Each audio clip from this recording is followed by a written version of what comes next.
Thank you so much for all the love, for all the warmth. I believe in the power of words. Many people speak before they think. The words can make you, break you, they can heal your soul, they can damage you forever. So I always try to use the positive words in my life wherever I go. They call it adversity, I call it opportunity. They call it weakness, I call it strength. They call me disabled, I call myself differently abled. They see my disability. They see my disability, I see my ability. I was 18 years old when I got married.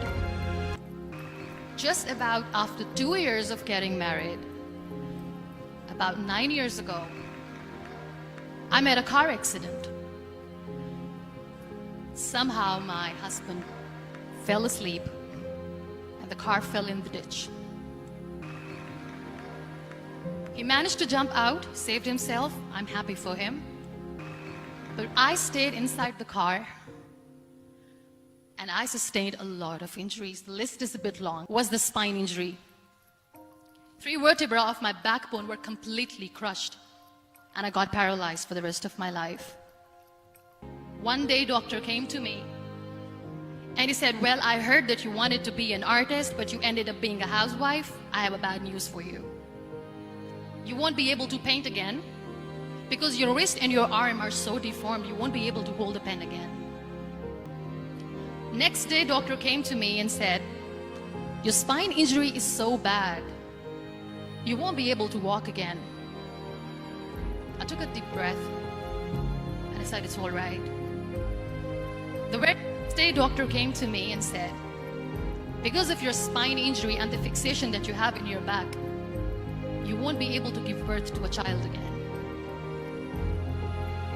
That day, I was devastated. I still remember, I asked my mother, why me? And that is where I started to question my existence. Why am I even alive? My mother said to me, this too shall pass. God has a greater plan for you. I don't know what it is, but He surely has.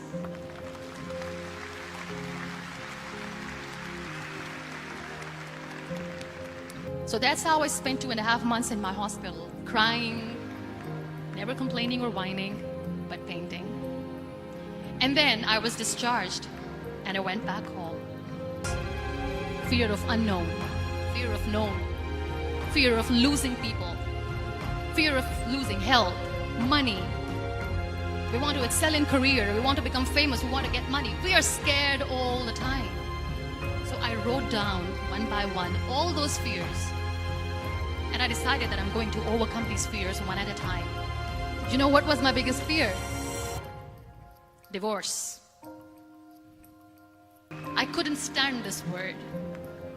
I was trying to cling on to this person who didn't want me anymore, but I said no. I have to make it work. But the day I decided that this is nothing but my fear, I liberated myself by setting him free. And I made myself emotionally so strong. My biggest fear, number 2, was I won't be able to be a mother again. And that was quite devastating for me. But then I realized there are so many children in the world, all they want is acceptance. So there is no point of crying, just go and adopt one. And that's what I did. You'll be surprised to know another bigger fear that I had in me. It was facing people. I used to hide myself from people. When I was on bed for 2 years, I used to keep the door closed. I used to pretend that I'm not going to meet anyone, tell them that I'm sleeping. You know why? Because I couldn't stand that sympathy that they had for me. They used to treat me like a patient when I was on the bed. So I used to hide myself from people, knowing that, oh my God, I'm not going to see that sympathy in their eyes. It's all right. And today I'm here speaking to all these amazing people because I have overcome the fear.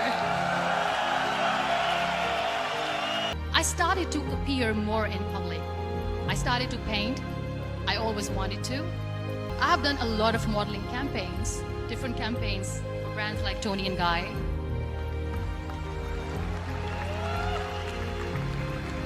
We think too much about what people say.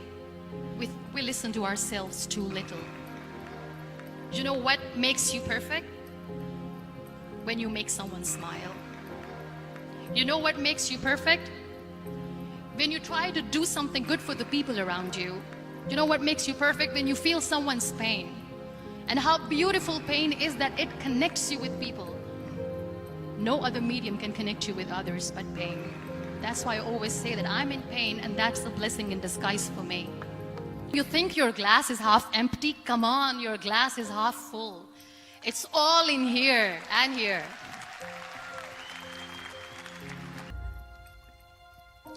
We always expect ease from life. We have this amazing fantasy about life. This is how things should work. This is my plan. It should go as per my plan. If that doesn't happen, we give up.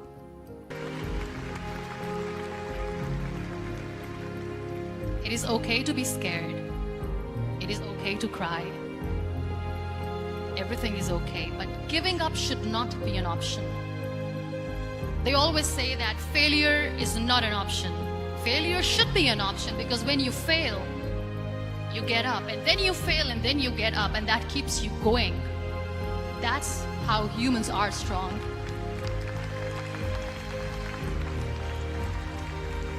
Failure is an option, should be an option, but giving up is not. Never.